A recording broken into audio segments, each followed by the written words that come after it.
Hi guys! Magandarang gabi po sa ating lahat. Welcome back po dito sa Gandara SIU channel. Andito na naman nga po akong muli nagbabalik. Ang nag-iisa ninyong nagmamagandang Collegiate Regards upang magatid ng panibagong update and latest happenings patungkol sa TVJ. Basta mga balita na may kinalaman po sa Itbulaga, sagot na po natin yan. Ganon din po sa mga chicken chismis sa loob at labas ng showbiz. Kaya naman kung di ka pa nakaka-subscribe, i-click mo na yung subscribe button na nandyan sa ibaba at pakidamay ng notification bell para kayo ma-notify at maging updated sa mga chika na atin pong nasasagap araw-araw. And for tonight's reaction na video guys, ang atin nga pong pag-uusapan ay patungkol dito sa naganap na Itbulaga Olympics ng TVJ. Grabe, inabangan po kasi ito ng mga Darigans and pinatunayan ng TVJ na hindi po hadlang ang maliit na studio. Well, sanay naman po sila dyan. Sabi ko nga po, kahit siguro sa ilalim lang sila ng mangga, kahit wala po silang studio, kahit nasa ilalim lang po sila ng mangga ay tututukan at susuportahan po yan ng mga tao.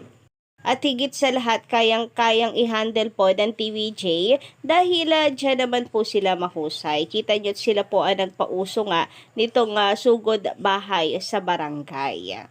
Anyway, nais po nating batiin po pala si MVP, si Boss MVP Manny V. Pangilinan, ang chairman po ng MediaQuest Holdings Inc. sapagkat birthday po niya ngayong araw, July 14, 2024. Ayan, happy birthday po, Sir MVP. Maraming salamat sa pagtanggap mo sa TV5 at pagpapasilong sa Itbulaga. So, narito nga po ang pagbati ng True FM. Ganun din po at binati rin po nila ng PLDT rather, si Boss MVP sa kanilang social media accounts ng happy birthday. Sabi nga po dito ng PLDT Home, happy birthday to the visionary leader who inspire us every day. Wishing you all the best, Boss MVP.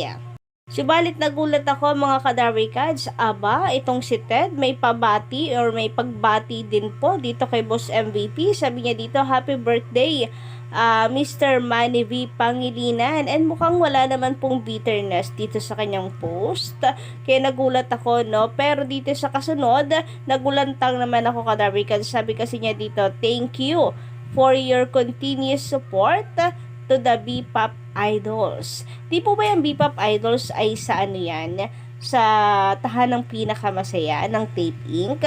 So, bakit continuous support sa B-Pop Idols? Ako lang bang huli sa balita tungkol po dito, mga kadarikads? Kinuha ba ni MVP ang B-Pop Idols? Pa-comment ka lang po dyan sa ibaba, and bakit naman?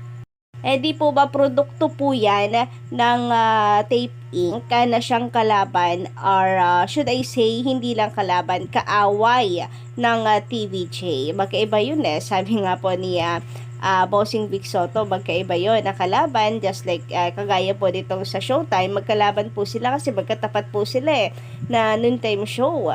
Pero ang kaaway nila talagang hindi po babatiin ay ang Tape Inc. So, kung totoo man, mga kadarikats, bakit? Bakit kinakailangan pong batiin? Ay, kunin pala rather. Bakit kailangan pong kunin at suportahan ni MVP itong B-Pop Idols? Or isa na naman po sa fake news na ipinapakalat nila Ted. Sabi ko nga po, pwede rin po na ako lang yung late sa balita. Sapagkat ito pong nakaraan, naglaylo nga po tayo sa social media, at alam niyo naman po siguro yung situation ko ngayon.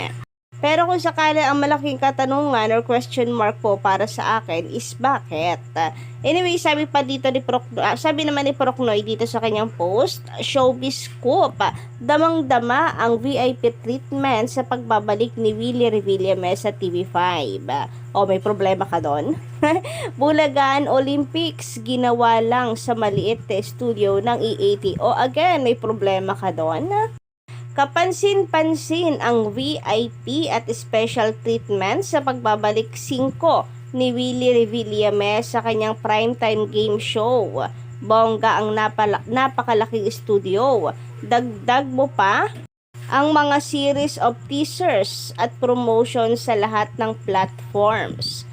May special kick-off party din bago magsimula ang programa at binigyan din ng special treatment pagdating sa behind the scenes. So, anong problema doon? Natural na magbabalik si Kuya Will na itinuturing na bagong haligi ng TV5 kasama ng TVJ.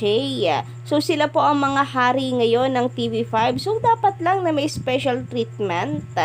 Ngayon, anong problema nyo? Hindi kayo kasi mabigyan ng special treatment kaya nagngangaw-ngaw na naman kayo sa social media? Wala kasi kayong ganap kaya yung ganap po ng iba ang pinapakalma nyo. Kailan kasi magsisimula yung sinasabi nyong pagbabalik? Hanggang ngayon wala pa rin. Sabi pa dito, hindi kagaya sa paglipat ng TVJ mula sa tape GMA papuntang TV5 na punong-puno na kadramahan ng trio. Ay nagka-amnesia ata si Procnoy sa nag-special treatment ni MVP sa TVJ nauntogwari, nakalimot nagka-amnesia. Sabi pa niya dito, napuno rin ng hatred ang kanilang pag-alis mula sa orihinal na producer ng Tape Inc. At maging sa GMA Network na naging tahanan nila sa mahigit na 28 years. Sa paglipat ng TVJ sa TV5, parang wala naman po hatred. Kami nabasa, grabe nga yun. 99% po ata ng tao sa Pilipinas, sa TVJ. Nakasuporta sa TVJ that time. Tapos sasabihin mo na napuno ng hatred ang TVJ that time. Baka naman baliktad. Nagkabaliktad ata kasi ang alam namin, Tape Inc. yun. Yung hate na hate ng mga tao. At the same time, lapag ka naman na kahit na 3 ebidensya man lang na napuno ng hatred ang TVJ nung lumipat sila sa TV5. Para maniwala naman kami. Anyway, ito nga patuloy na po natin ang nakakatawang post ito ni Procnoy. Sabi pa po niya dito, maganda talagang ehemplo si Willie Revillame dahil napanatili nito ang paggalang, respeto at utang na loob sa kanyang pinagmulan at pinanggalingan. Ay ngayon nakikiwili ka na? Naku, hindi ka po welcome. Kaya naman kahit saang network siya tumawid ay welcome siya. Nabalitaan mo na ba yung sa PTV4?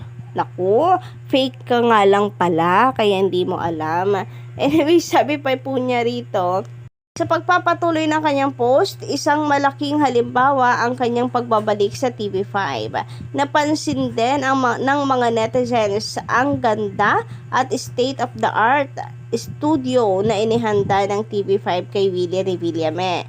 At mas napansin ngayong Sabado kung saan sinimula ng EAT or ng Itbulaga ang Bulagaan Olympics sa sobrang liit at sikip ng studio nito. Naku, napasok pa yung Itbulaga Olympics. Sa yung Nova Studio ay sadyang kay Kuya Will na yun Yun na yung studio niya before sa TV5. So, anong problema mo doon?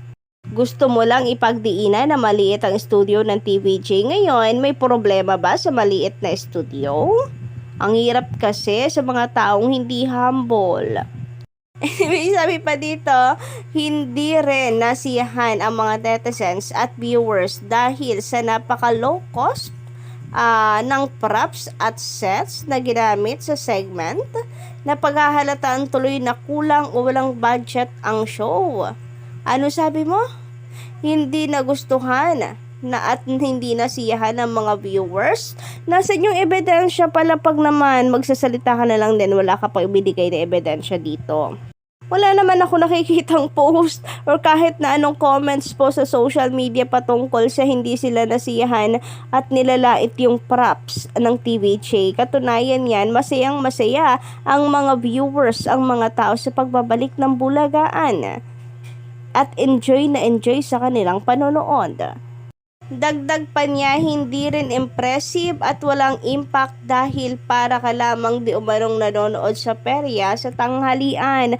Naku, tahanang pinakamasaya ba yung tinutukoy mo? Paanong hindi naging impressive? Kanino nang galing? Sabi mo? Sa bagay, sabi mo yan eh. Sa galing talaga magsinungaling, pati sarili po nila ay napapaniwala na po nila. At may pahabol pa siya, hiling ng loyal kapatid viewers na mas maganda pa umanong gawing noontime show ng TV5 ang Barangay 5 kaysa sa kasalukuyang programa. Again, asaan yung post na may naghihiling na kapatid viewers or kahit comment man lang, pakilapag naman. So kayo guys, anong inyong masisay sa sinasabing ito ni Procnoy? Samantala, hindi naman po papahuli itong si Ted at sinasabing ang TVJ daw po ay laging on budget, sabi dito ni Ted. And tulad po ng hina-highlight o pinagdidiinan ni Procnoy sa kanyang post na nagtitipid ang Itbulaga at wala daw budget. Dahil daw sa props ng bulagaan at ginanap lang daw kasi sa maliit na studio kaya wala na daw budget ang TVJ. Yun lang yung kanila pong basihan. Anyway, yan na lang po natin. Ganun po talaga sila. Wala naman pong bago. So, yun lang po muna guys ang ating update sa gabing ito. Don't forget to click the subscribe button and notification bell for more updates.